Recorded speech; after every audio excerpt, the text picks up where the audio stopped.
Juin 1887.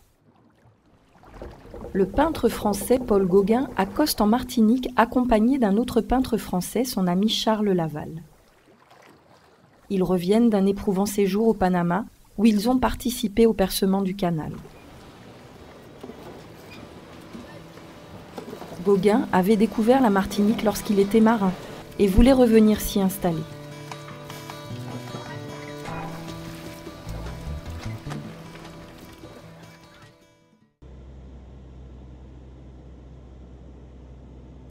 Saint-Pierre.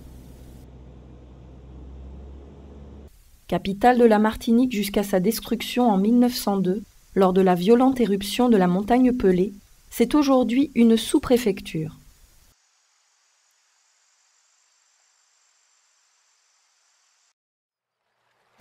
Grâce à l'industrie sucrière et au commerce des esclaves, la ville, fondée en 1635, se développe.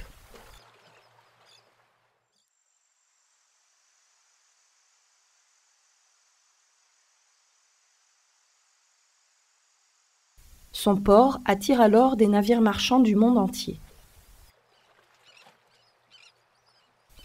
On la surnomme le Petit Paris, le Paris des îles, la perle des Antilles ou encore la Venise tropicale. La ville est alors le chef-lieu mais aussi la capitale économique et culturelle de toutes les Antilles.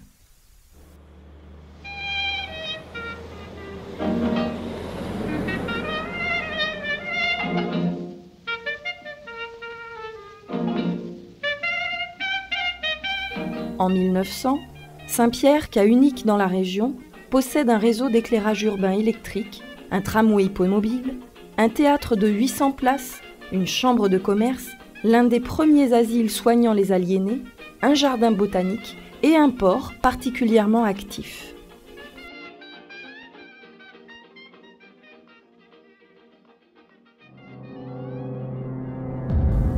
Le 8 mai 1902, suite à l'éruption de la montagne Pelée, une nuée ardente rase en quelques secondes toute la ville, faisant 26 000 morts et détruisant 40 navires.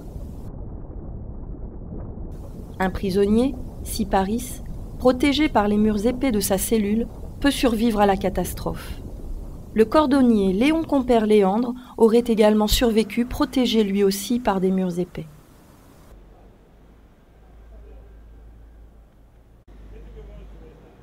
La ville porte aujourd'hui encore l'empreinte de la catastrophe dans ses vestiges figés dans la pierre sombre des ruines.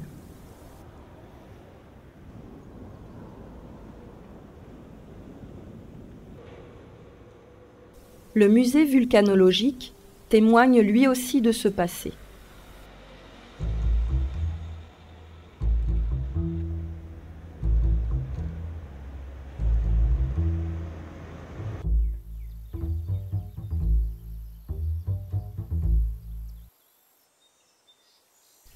Le centre de découverte de la science et de la Terre est construit selon les normes parasismiques au pied de la montagne Pelée.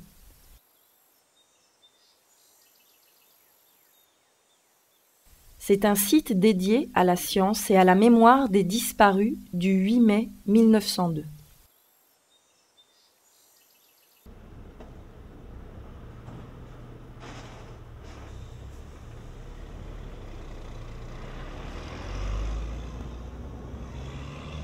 Vous trouverez au marché de Saint-Pierre, comme sur tous les marchés de l'île, les chapeaux bacois.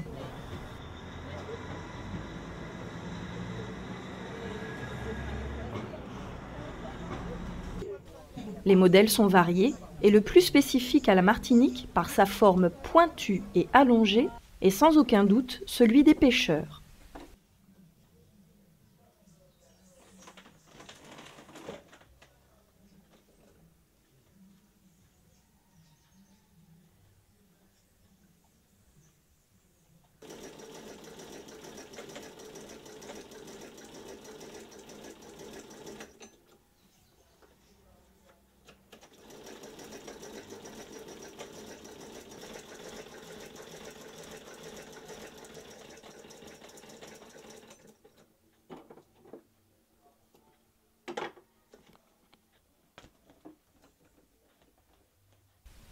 Les feuilles de l'arbre tropical du même nom sont séchées, coupées en fines lamelles et tressées pour fabriquer toutes sortes de vanneries.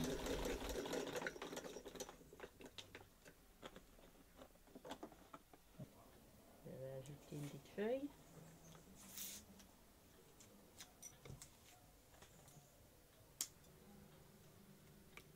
Voilà. Je vais ajouter. Voilà. Voilà, il va continuer ma tresse.